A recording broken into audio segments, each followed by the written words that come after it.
más que el infierno y la maldad.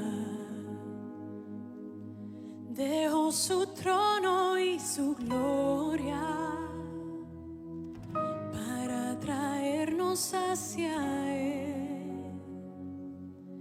Más ancho es el amor de Cristo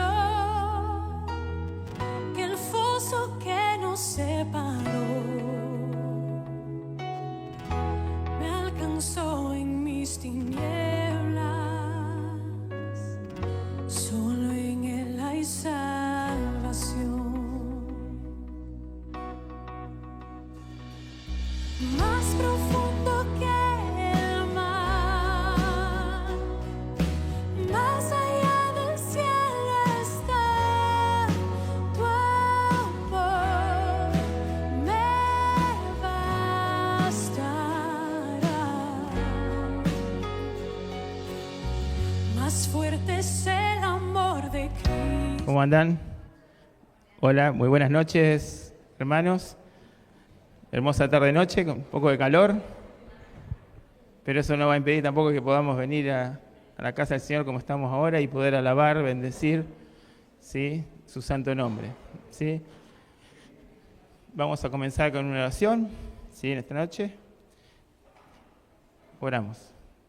Bendito y Padre amado que estás en los cielos, te agradecemos, Señor, por tus bondades y tus misericordias en nuestras vidas, porque pudimos apartar este tiempo a pesar del clima, Señor, tal vez de los trabajos y demás, pero queremos apartar este tiempo para bendecirte por lo que has hecho por nosotros y lo que sigues haciendo a pesar de nuestros pecados muchas veces y errores, pero tú estás allí fiel hacia nuestras vidas y por eso queremos bendecirte, alabarte y cantarte en esta noche.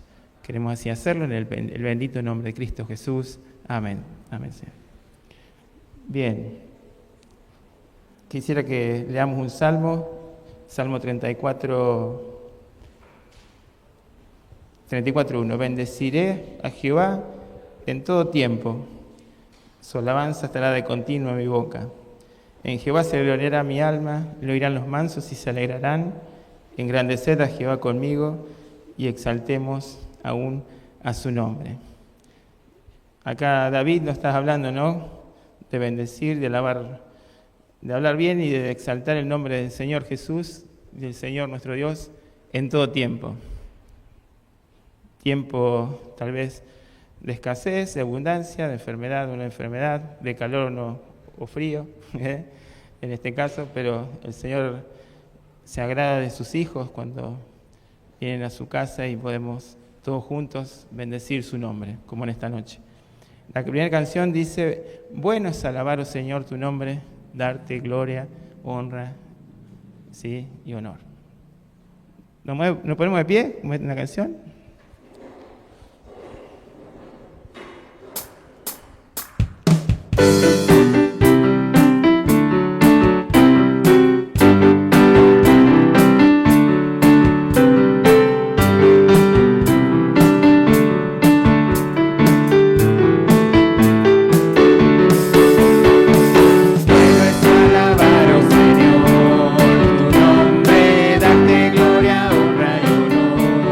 Por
Y así como estamos, seguimos con el otro tema que dice, oh ven y deleítate en el Señor.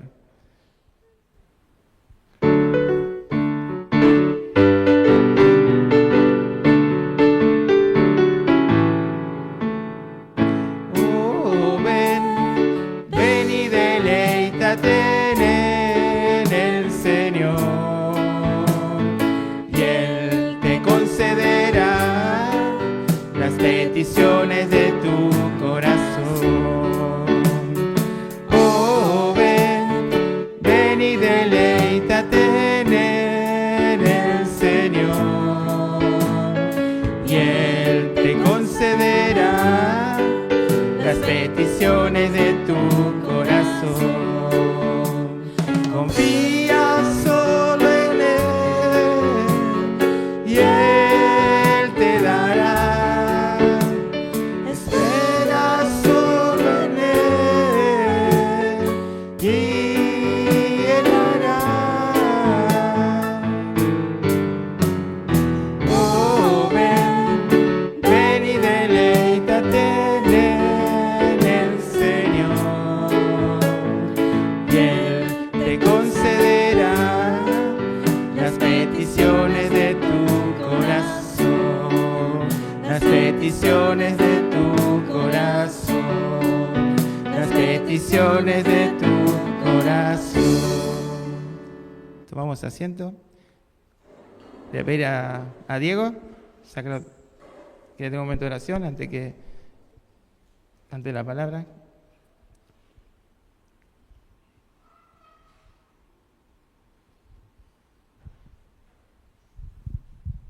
Oramos.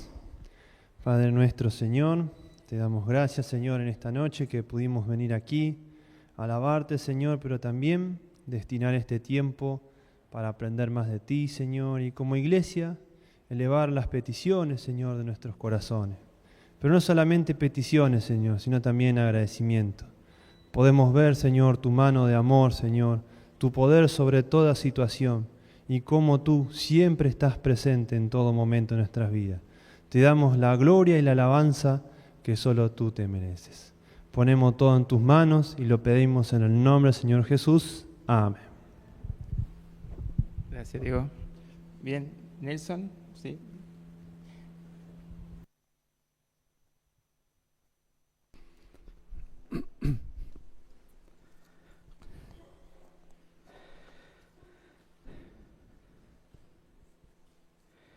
Libro de los Salmos, capítulo 9.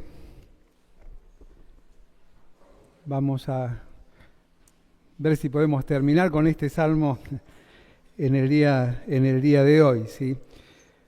Recordamos que es un salmo muy particular, escrito en un tiempo muy particular de David. De hecho, según algunos comentaristas, fue escrito después de no solamente una gran caída, sino de haber recibido la justicia de Dios o la disciplina de Dios que había afectado inclusive a aquel que iba a ser su hijo, y él llega a entender luego de esto que precisamente todo lo que estaba sucediendo eran consecuencias de sus acciones previas.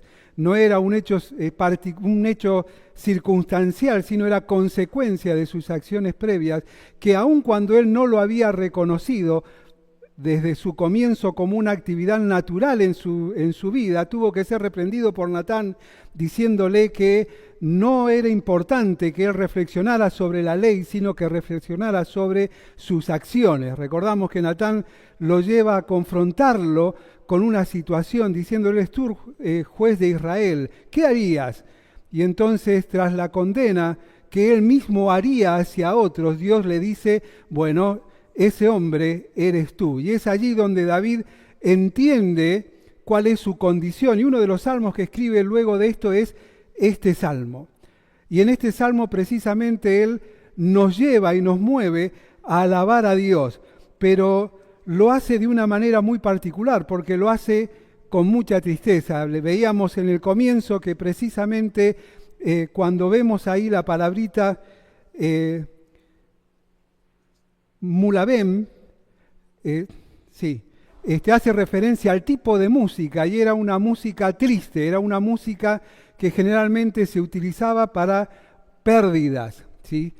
Expresando dolor, angustia por las pérdidas. Y allí David empieza precisamente hablando de, en primer lugar, dentro de los 7 párrafos de este salmo, el momento de alabar a Dios. Y veíamos que el momento de alabar a Dios era un momento especial, pero era especial no porque era el momento de la alabanza, ¿sí? Una circunstancia, una expresión natural que todos solemos hacer, olvidándonos que, como decía el apóstol Pablo, debemos cantar con el entendimiento, porque cada palabra que nosotros decimos nos confronta con un compromiso asumido.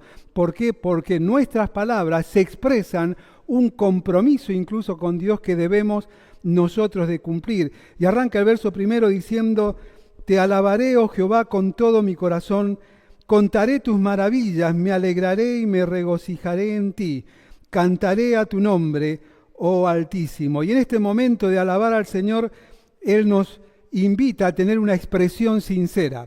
Dice el salmista, contaré todo, dice otra versión, contaré todas las cosas maravillosas que has hecho. Es decir, David estaba mirando hacia atrás, pero no estaba mirando sus condiciones y sus caídas, sino que estaba mirando cómo Dios lo había resguardado en el transcurso de su vida, de su tiempo, más allá de sus propias acciones. Pero en el verso 2 habla precisamente de una esperanza sentida. ¿Por qué? Porque dice: me alegraré y me regocijaré en ti, cantaré a tu nombre, oh Altísimo. Deja el tiempo presente y comienza a hablar no de un futuro, sino de una continuidad de una acción que debiera de ser también natural en nosotros. Recordamos lo que decía el profeta Isaías: a todos los llamados de mi nombre, dice Dios, para gloria mía los he creado, los formé y los hice. Por lo tanto, el propósito de Dios para cada uno de nosotros es que adoremos a Dios. Y la adoración y la alabanza están directamente ligadas. No vamos a volver a profundizar en eso, que lo hemos compartido al comienzo de la meditación de este salmo, pero es importante tenerlo presente. No hay alabanza sin adoración, no hay adoración sin alabanza, porque en las dos sigue estando el mismo eje que lo atraviesa, que es Dios.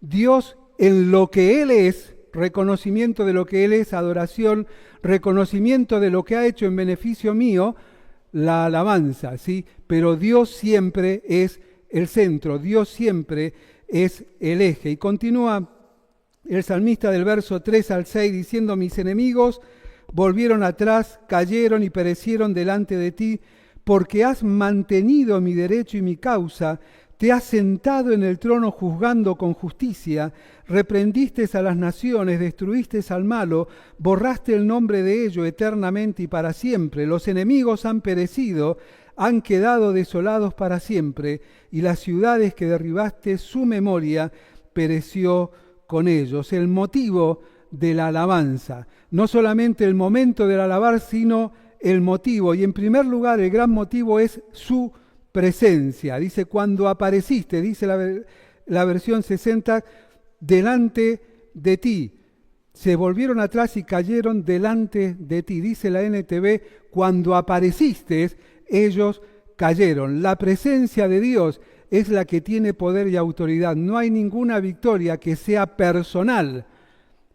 Por más que nosotros clamemos, por más que nosotros pidamos, la victoria es solo de Él. Y no solamente es la victoria en la cruz del Calvario, porque muchas veces encerramos el concepto de victoria allí en la cruz, sino que es la victoria de carácter integral, de principio a fin en la Biblia, de principio a fin en mi vida. Pero continuaba hablando no solamente de su presencia, sino de su poder. Ese poder que en el verso 4 se manifiesta con autoridad, el verso 5 con una acción constante delante de Dios, y en el verso 6 como el acabado de su obrar. Dios termina lo que comienza.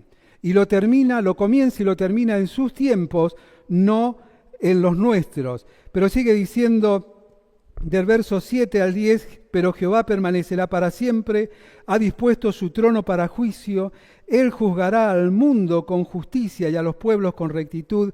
Jehová será refugio del pobre para el tiempo de la angustia. En ti confiarán los que conocen tu nombre, por cuanto tú, oh Jehová, no desamparaste a los que te buscaron. Y comienza aquí a hablar de las manifestaciones del Señor, su manifestación soberana en el verso 7, en el verso 8, su manifestación a través de su santidad, porque solo puede juzgar con justicia aquel que es justo, aquel que es santo, y él precisamente dentro de sus atributos inmanentes o naturales, él es santo, ¿sí? La versión 60 relata la inmanencia del Señor en este concepto diciendo Él es santo, santo, santo o 3 veces santo.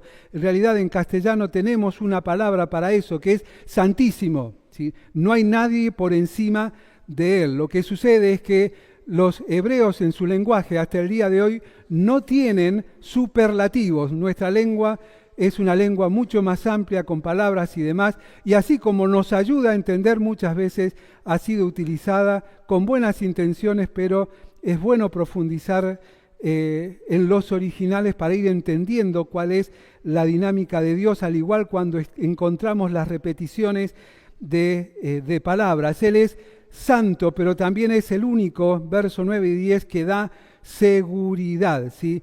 Y habla precisamente, lo vamos a meditar porque continúa en lo que hoy tenemos que ver. Este concepto será refugio del pobre, ¿sí? Nosotros tenemos este concepto de pobreza muy similar al concepto que tenía un expresidente, que decía, bueno, ¿no dijo Jesús acaso que a los pobres siempre los van a tener entre ustedes? Bueno, ese es un concepto limitado de pobreza, ¿sí? Es un concepto que dentro del contexto en que lo dijo Jesús tenía una razón de ser, porque en ese contexto estaba hablando de una excusa del dinero para utilizarlo o sea, hay un contexto determinado, pero la pobreza en la Biblia no se refiere solamente a lo económico, sino habla la pobreza integral del ser humano. Dentro de esa pobreza integral todos estamos incluidos, porque la mayor pobreza es no tener la riqueza de la salvación. Por eso escribía Pablo a los Corintios diciendo, tenemos este tesoro en vasos de barro. ¿Pero qué es? Un tesoro. El problema es el contenedor, ¿sí? El vaso de barro.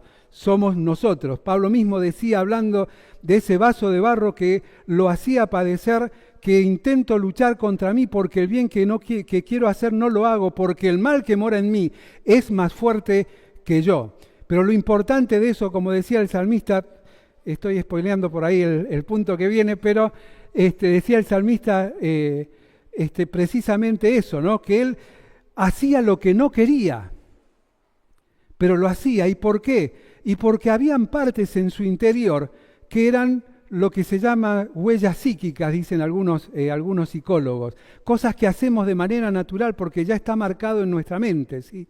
Nosotros decimos, ¿cómo puede ser que un adicto vuelva otra vez y recaiga? Y bueno, ¿cómo puede ser también, yo me pregunto, de la misma manera que la adicción más común como la mentira o el chisme, algo común y que nos afecta a todos, después de recibir a Cristo volvemos a caer en lo mismo? Y porque precisamente hay una huella en nuestra mente que nos hace creer que hacer, decir determinadas cosas nos va a traer paz y tranquilidad. Mientras que la palabra de Dios nos dice todo lo opuesto.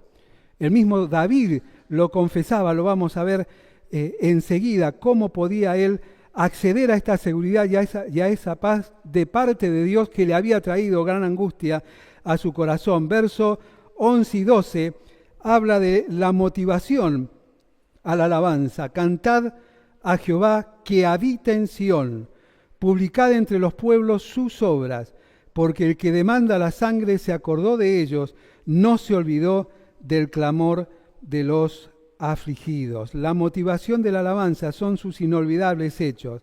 ¿Por qué? Porque Él habita en Sión. Y esa es una expresión tremenda para un hebreo, para un judío. ¿Por qué? Porque cuando Dios los saca de la esclavitud en Egipto, les establece no solamente el pacto renovado que había hecho con Abraham su padre, sino que hace algo que anteriormente no hacía. Dice, habitar en medio. Dice, me harás un tabernáculo, me harás una pieza, una tienda, una casa, y allí habitaré yo, en medio de ustedes. Pasados los años, el que escribe, David, intenta construir un templo. Salomón, su hijo, lo construye. Pero cuando lo inaugura dice, te quisimos hacer casa, te quisimos hacer tabernáculo, es en el original, ¿sí? Pero ni aún los cielos de los cielos te pueden contener. Y es ahí donde radica la importancia de la motivación de mi alabanza. Es un inolvidable hecho. Y nosotros recordamos simplemente, en muchos casos, la salvación simplemente como un hecho inolvidable. Pero no es inolvidable la acción de que Él me salvara. Porque precisamente lo que lo hace inolvidable, inigualable, es el hecho de que Él comenzó a morar en mí, está en mí. Y esa conciencia plena y absoluta, decía el mismo David en el Salmo 139, debe llevarnos ¿a qué? Al temor de Dios. Porque el temor de Dios es la conciencia de que Dios siempre está. Y que ese siempre estar, como dice allí en el Salmo 139, no es una cuestión geográfica, trasciende, es una cuestión integral. El mismo David decía, pues aún no está la palabra en mi boca y he aquí que tú ya la sabes toda. Todo lo que pasa en mi interior, en mi mente, todo lo que nadie más oye, no escapa del conocimiento de Dios. Y eso es la motivación del inolvidable hecho, la valoración de lo que Dios ha hecho. Él habita en su casa, Él habita en su santo nombre, en su santo monte, Él habita allí en Sión. Pero sigue hablando el verso 12 que Él está atento a los indefensos oídos nuestros. ¿Por qué? Porque dice, el que demanda la sangre se acordó y no se olvidó del clamor de ellos. El que demanda sacrificio, entrega, cumplimiento de su ley, dice, no se olvidó, sino que se acordó de ellos. Versos 13 y 14, hasta aquí habíamos llegado y es interesante porque aquí nos habla de la misericordia solicitada. Fíjense, en todo lo que venía anteriormente parecía, bueno, está todo resuelto, sin embargo no. Nos lleva nuevamente a meditar sobre aquellas cosas que necesitamos y nos cuesta reconocer. Aquello que decía el escritor en la carta a los Hebreos, que solo alcanzamos en la presencia de Dios. Hebreos 4:16 y en el capítulo 10 también habla de lo mismo. En el 10 dice que Dios nos abrió un camino nuevo y vivo a través de la sangre de Cristo. Solamente de esa manera puedo llegar ante Él.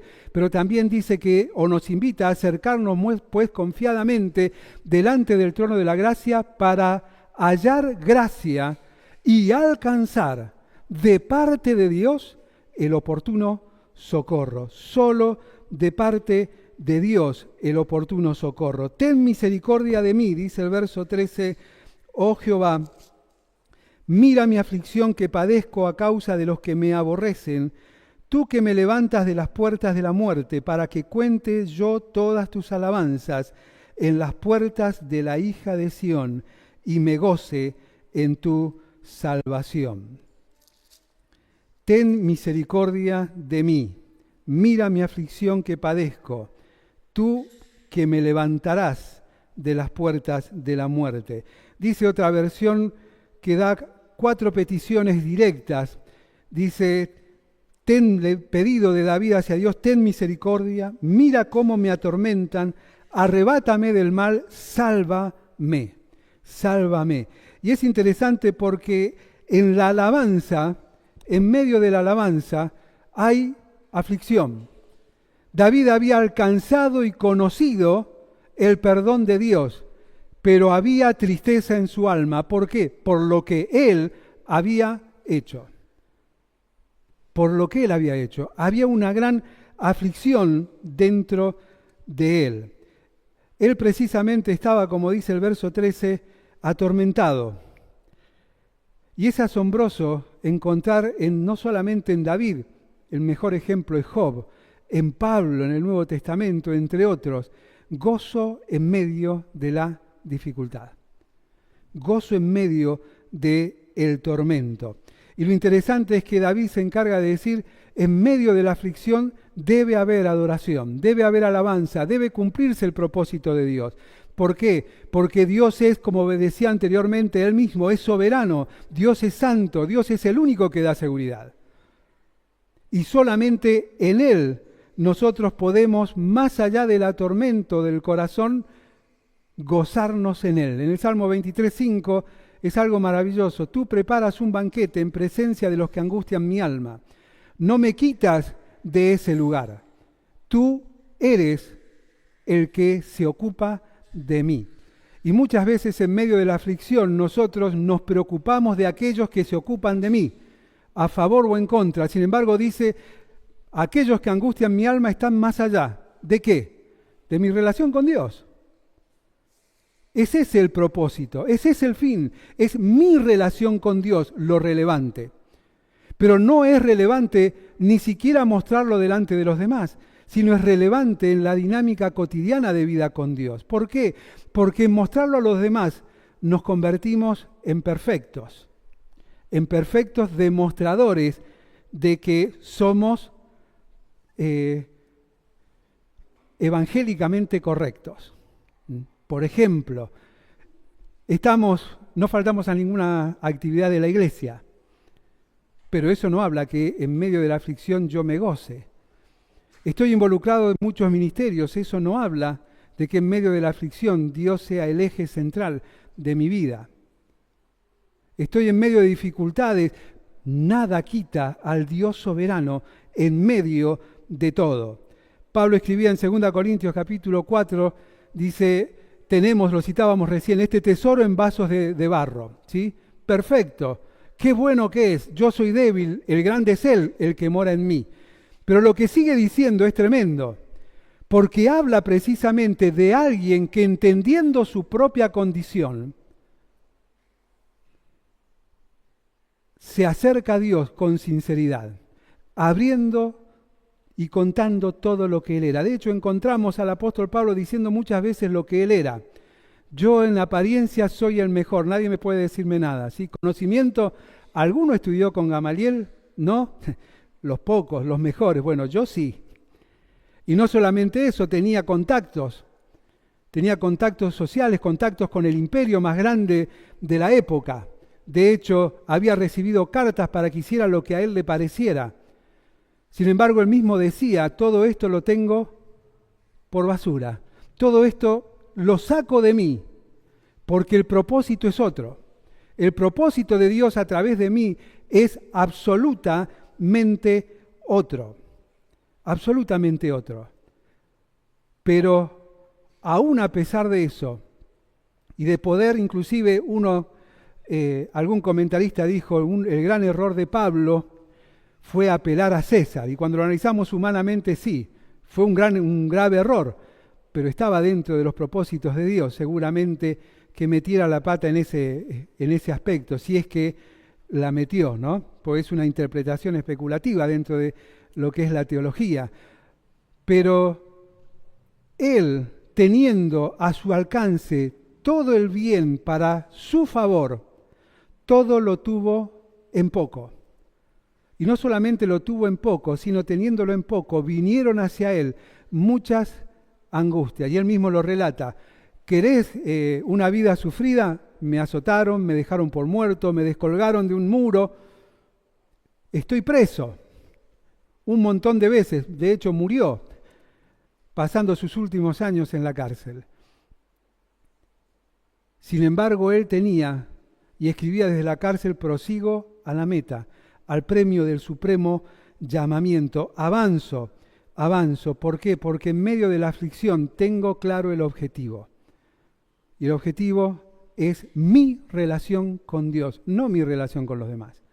No la relación de los demás conmigo. No el juicio hacia afuera ni hacia adentro, es mi relación con Dios. Y mis cuentas, como el mismo David lo había vivido de manera clara con él. Por eso continúa diciendo el verso 14, sálvame, dice otra versión, ¿no? Dice, para que cuente todas tus alabanzas en las puertas de la hija de Sión y me goce en tu salvación. Sácame de este lugar, sácame de este pozo, sácame de esta angustia, sálvame.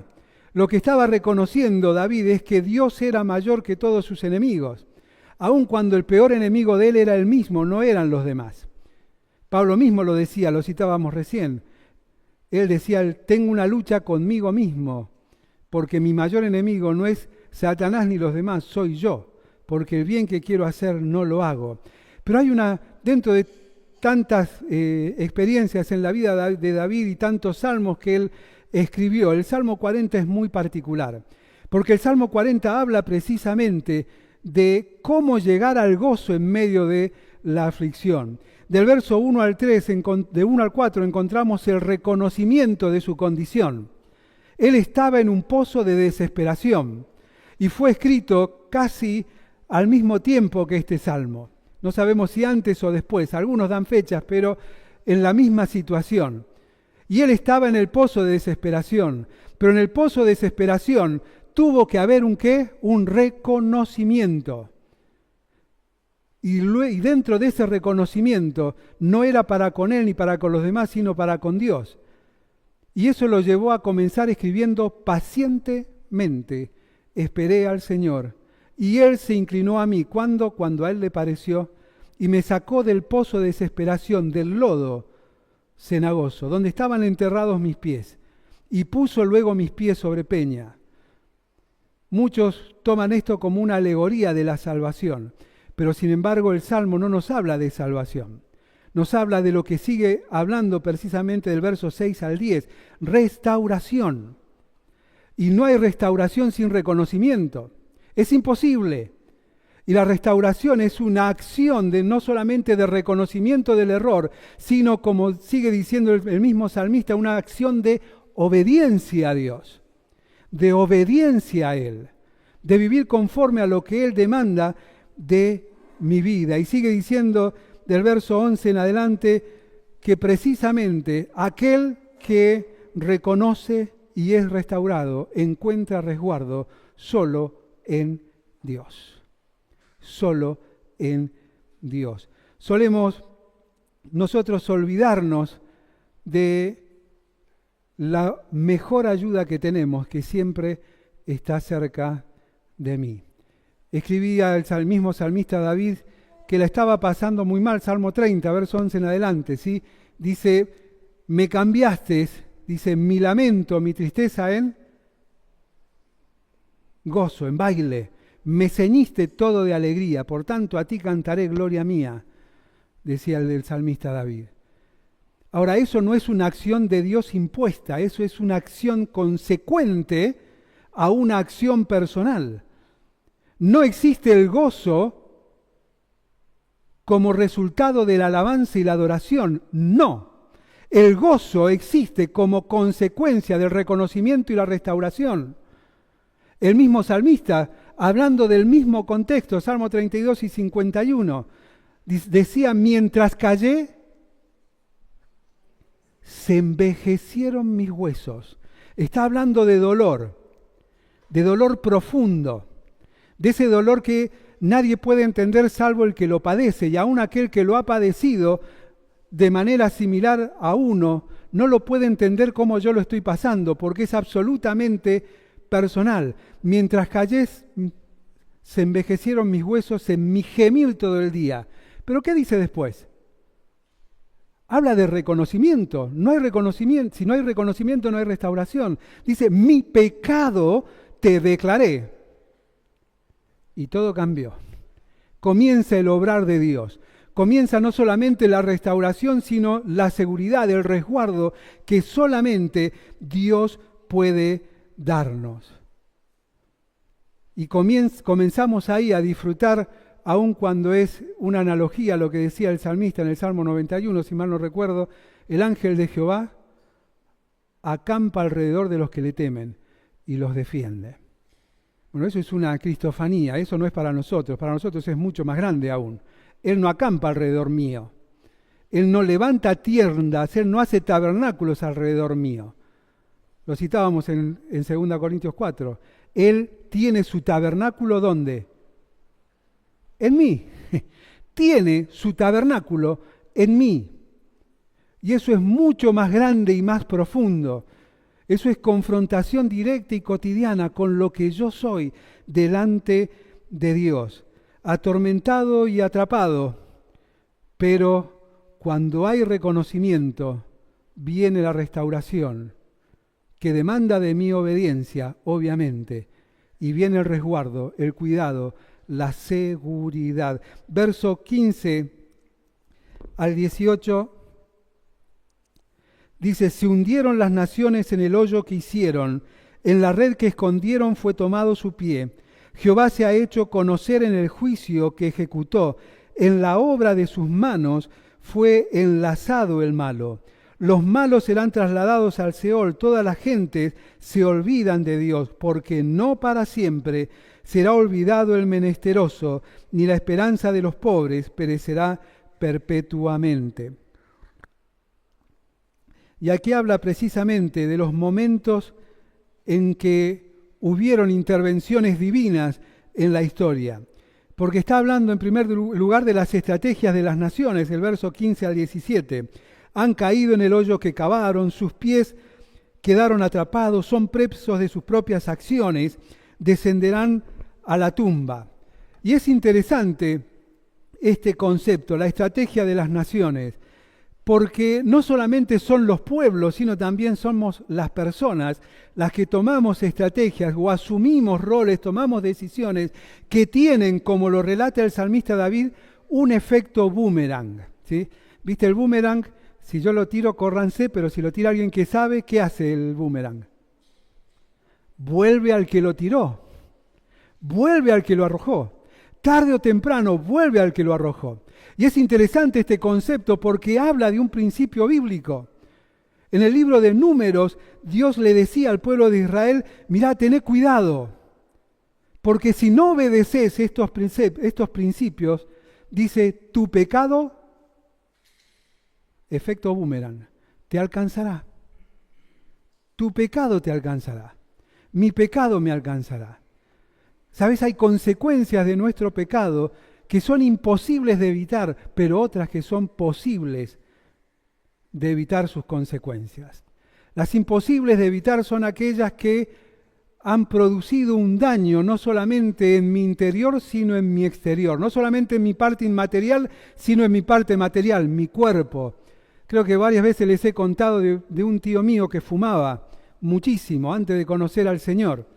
Y no solamente fumaba, sino que tenía algunas prácticas, se había comprado una calavera y como siempre le hablábamos de Dios con mi hermano, cuando nos veía la besaba y nos decía, este es mi Dios, y se reía de nosotros. Hasta que un día el Dios verdadero lo hizo entrar a un salón allí en Luján, en calle Bustamante, y escuchando el Evangelio recibe al Señor. Es el día en que él dejó de fumar, pero cavó la consecuencia del pecado. Empezó a cavar su tumba. Él no sabe por qué dejó de fumar. Y le da un infarto a las 3 semanas. Va al médico y le pregunta, ¿tuviste una situación de estrés, demás? No he estado en mi vida nunca mejor. Y le predica el Evangelio. Y entonces le dice el médico, a ver, contame, ¿qué pasó? Y le vuelve a contar, mira, pasó esto. Y dice, ahí está el problema. Tu corazón y tus pulmones están acostumbrados. Resulta que la nicotina que vos incorporabas permitía que lo que cubría tu corazón se mantuviese un poco flexible. Pero desde el momento en que vos dejaste de fumar, tu corazón quedó dentro de una coraza. Y entonces cuando vos haces un poco más de fuerza, no tiene cómo expandirse. Quiere tomar más impulso para mandar más oxígeno, pero no puede. No puede. Y tuvo que retomar hasta ir dejando en el lapso de 1 año el cigarrillo para que eso sucediera, que él pudiese vivir sin fumar. Pero ¿saben de qué murió? De un infarto al corazón. Hay consecuencias que son absolutamente inevitables. Inevitables. Pero hay consecuencias que son evitables. Y son de las que habla David. Mientras callé se envejecieron mis huesos, pero mi pecado te declaré. Y todo cambió. Reconocimiento, restauración, para estar a buen resguardo. Y esa es la esencia del Evangelio también. ¿Recuerdan cuando Pedro, Hechos capítulo 3, y ya tengo que decir siempre si la memoria no me falla, porque hay algunos que siempre buscan después, Pedro predica el Evangelio y dice, arrepentíos y convertíos para que vengan a vuestras vidas tiempos de paz, tiempo de refrigerio.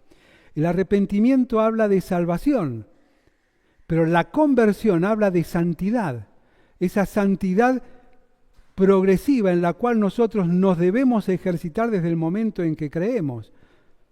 Es el proceso del que hablaba Pablo en Filipenses 1:6, el que comenzó la buena obra, salvado, la completará, la hará perfecta el día de Jesucristo. Mientras tanto hay un proceso en el cual debo dejarle a Dios que trabaje en mi vida.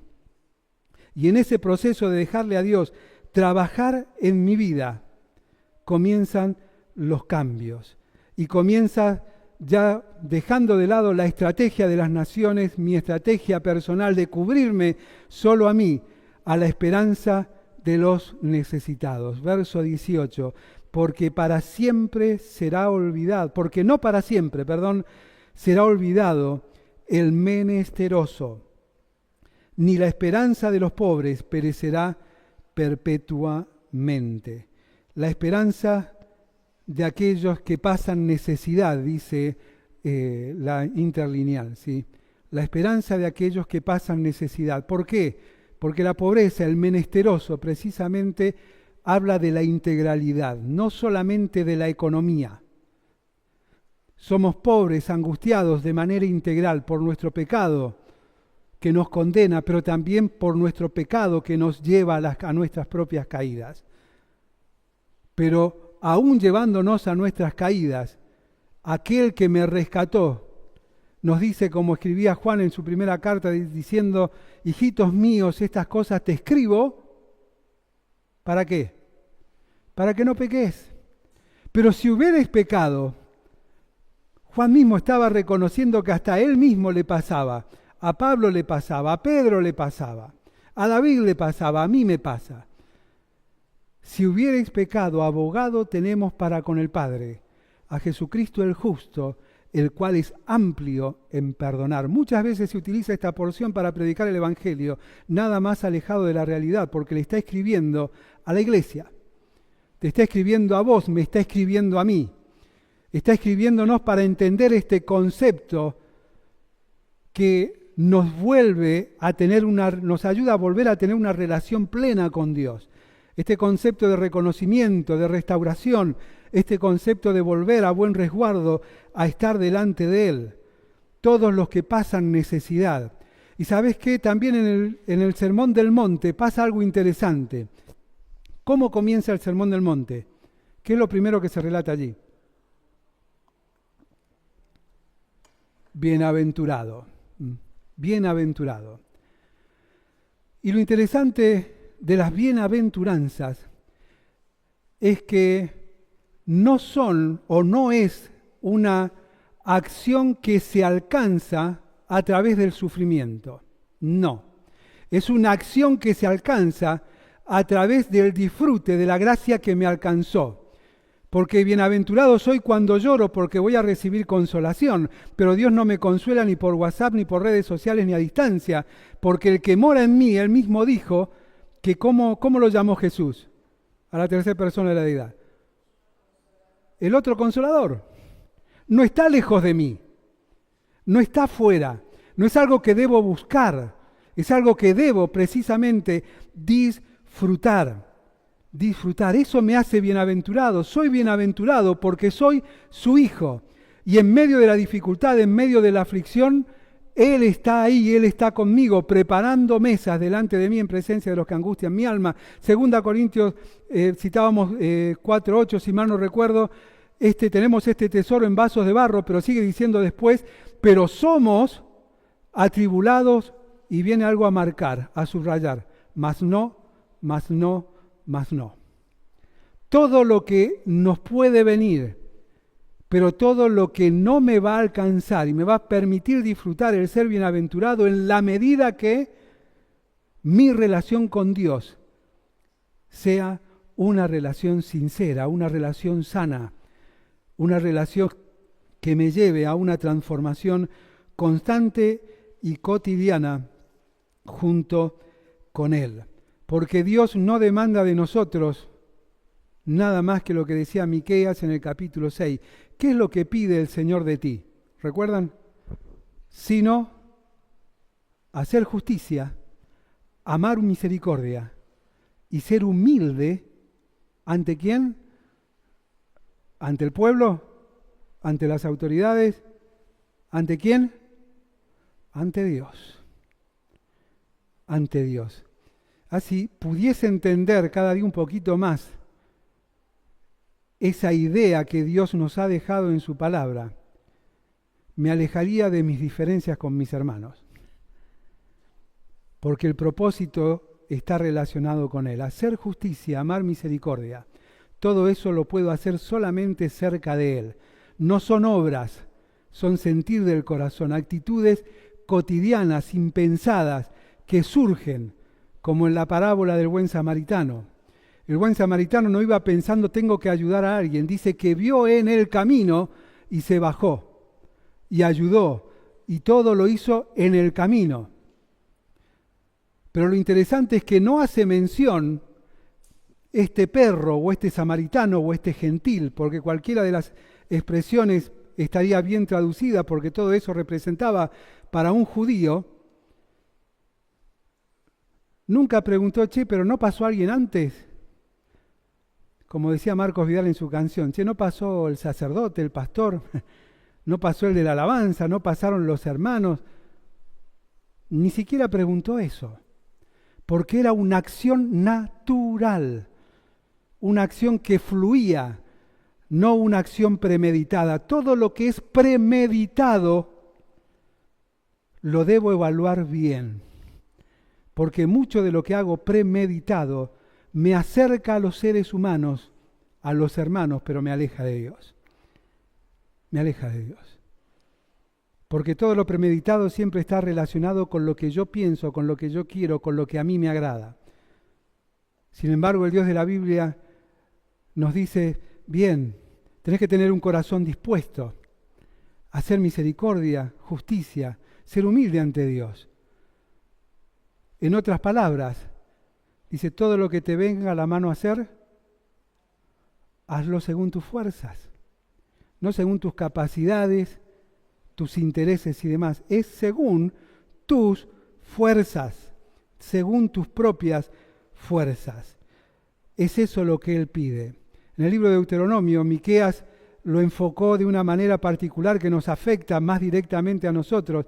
También en Deuteronomio capítulo 9, ¿no? Dios le dice, ¿qué es lo que espera Dios de ti? Sino que amemos a Dios, que guardemos sus estatutos y que los pongamos por obra, y que amemos a Dios con todo nuestro corazón, con toda nuestra mente, con toda nuestra alma.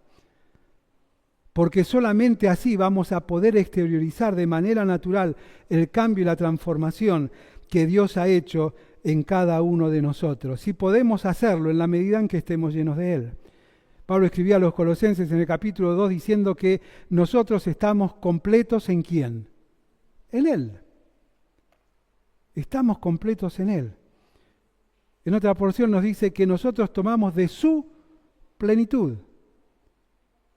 No es lo que yo decido, es de quién yo tomo. Y para tomar algo de Él debo estar cerca de Él, en comunión íntima con Él. Dice, y gracia sobre gracia, Hebreos 4:16. Acerquémonos al trono de la gracia para hallar gracia y recibir el oportuno socorro. No puedo dar lo que no tengo. Por eso todo aquello que está preparado con anterioridad, muchas veces lo único que hace es ponerme bien delante de los demás. Engañar inclusive a los demás. Pero a Dios no. Él conoce nuestro corazón y sus intenciones. Levántate, oh Jehová, verso 19, y fortalece el hombre, y fortalezca el hombre, no se fortalezca el hombre, sean juzgadas las naciones delante de ti. Pon, oh Jehová, temor en ellos, conozcan las naciones que no son sino hombres. Y en séptimo lugar, David manifiesta el mover de Dios que él deseaba. Es interesante porque David pone énfasis en lo que él espera, en lo que él espera de los demás. que Dios haga en función de los demás. Y lo plantea como un desafío a enfrentar, porque él mismo como hombre de guerra sabía que al enfrentar o al confrontar hay algo que quedaba expuesto. ¿Y qué es? Las debilidades. Que no se fortalezca el hombre, que sean juzgadas las naciones delante de él. ¿Para qué? Para quebrantarse, para entender que no hay nadie que se pueda oponer al Rey de Reyes y Señor de Señores.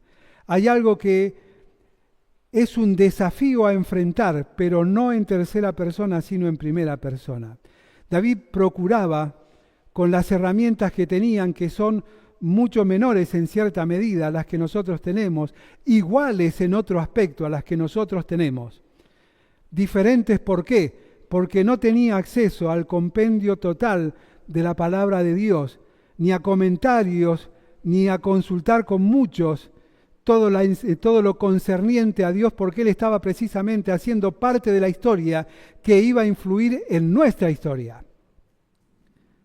Pero él tenía, a su vez, algo igual a nosotros. ¿Qué era? Dios. Es el mismo Dios. Podemos separar a Dios en los tiempos, en su obrar, en su actuar. Podemos separarlo en pactos, podemos separarlo de la manera que querramos, pero Dios siempre es el mismo. En la carta a los Hebreos lo aclara de manera puntual. En Apocalipsis también.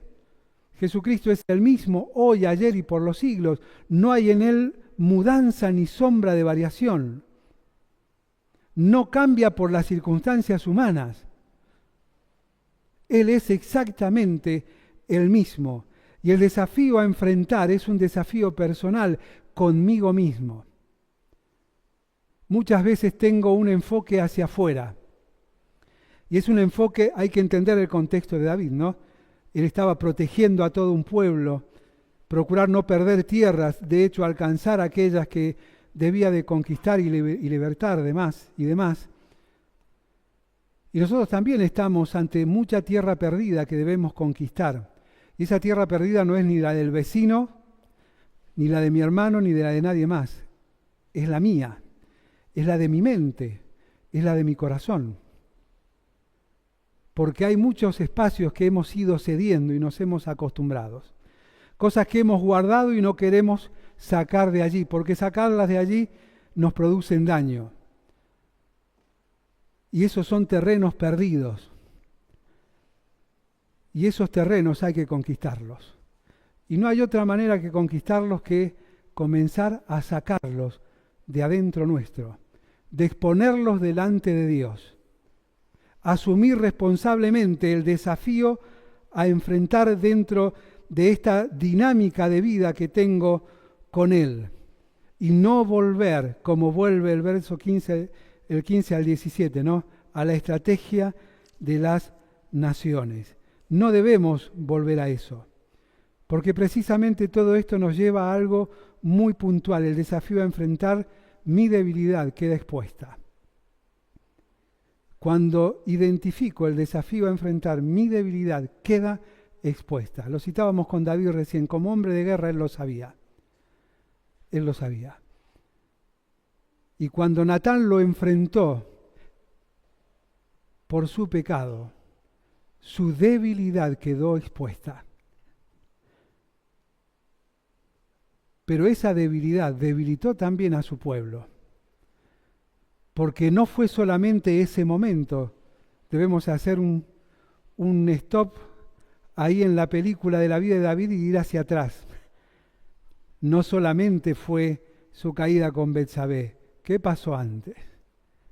Y comenzamos a ver, comenzamos a analizar y ver precisamente que cuando es confrontado por Dios a través del profeta Natán y no a través de las Escrituras, porque no le dice, vos sabés que la ley dice, no, sino a través del razonamiento, de la comprensión de lo que él ya sabía. Ahí David siente que su debilidad está expuesta. Y su debilidad es lo que sigue vigente desde Génesis capítulo 6 hasta ahora. En realidad desde el capítulo 3 lo encontramos.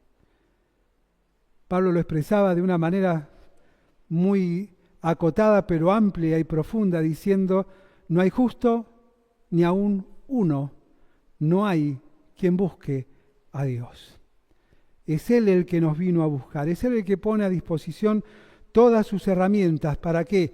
Para que pueda disfrutar el ser transformado por eso. Pero vos sabés, cerrando el verso 16 hay una expresión que ahora recuerdo que pasamos por alto cuando leemos, porque decimos no tiene nada que ver.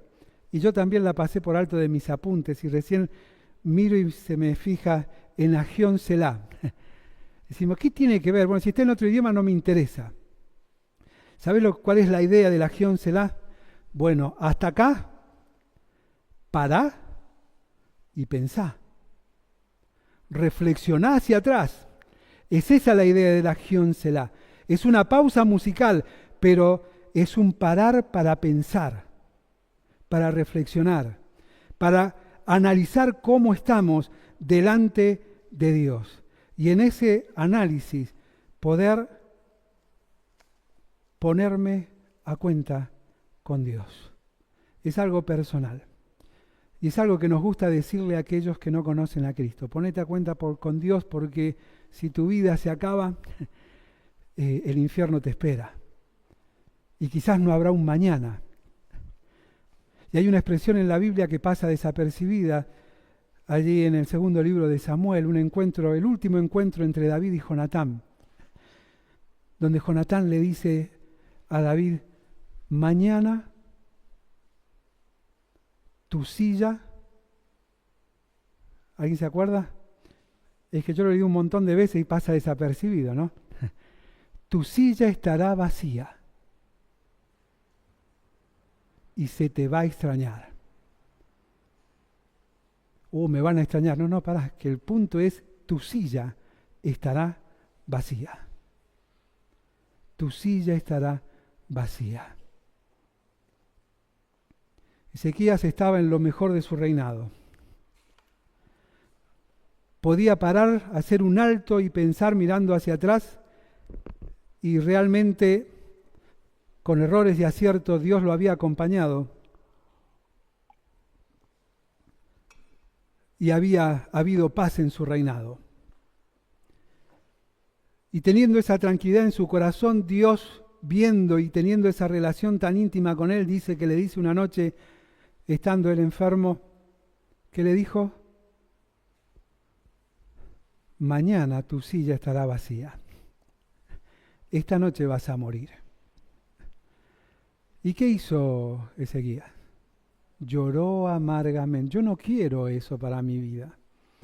Yo no quiero esto.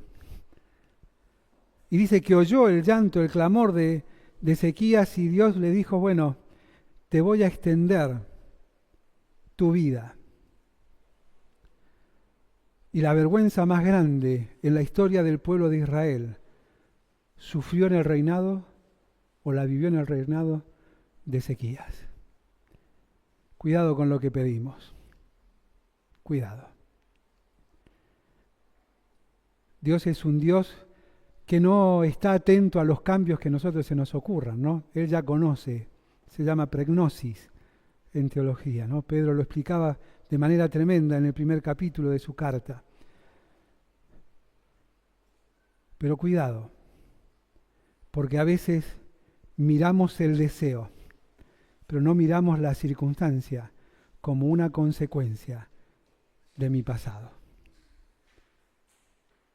Y cuando Dios nos marca algo, es precisamente para que seamos restaurados, para que estemos a resguardo. Y no hay nada de eso sin reconocimiento sincero.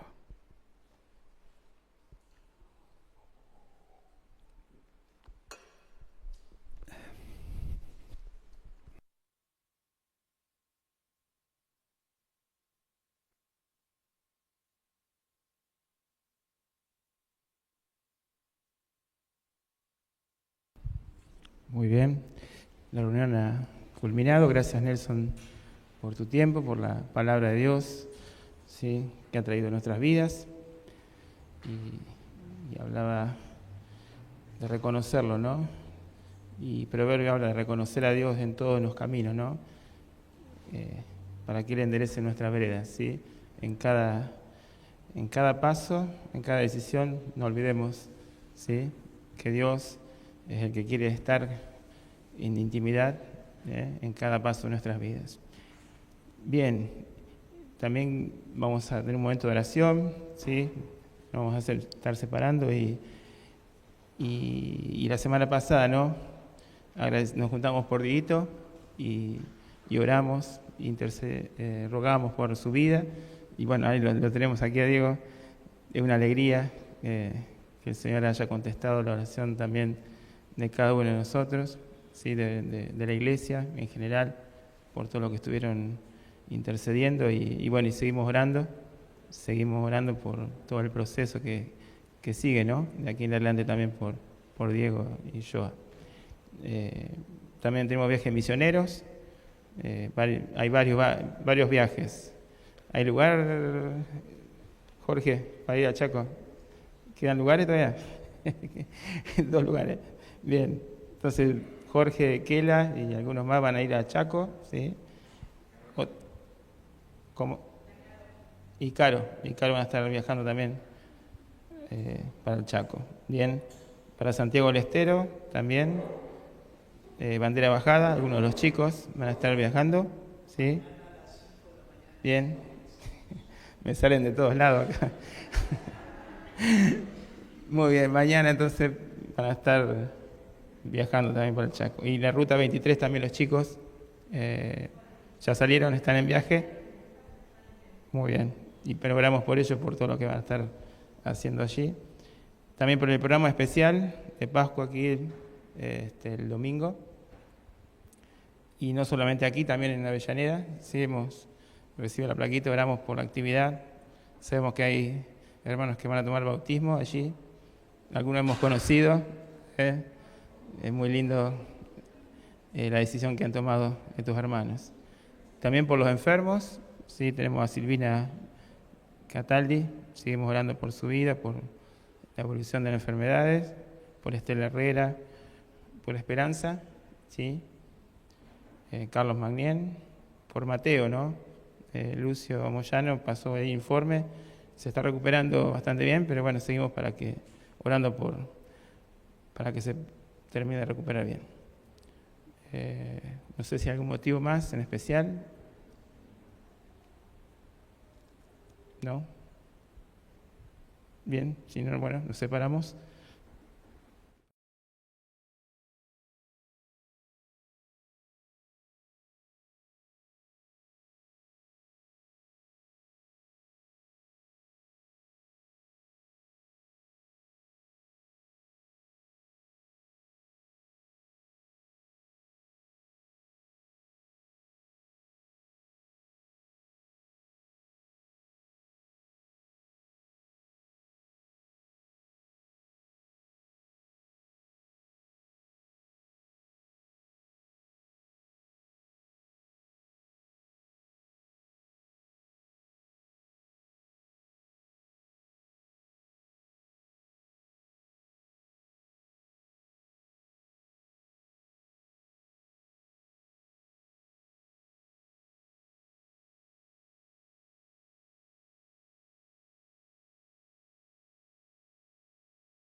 Profundo es el amor de Cristo, más que el infierno y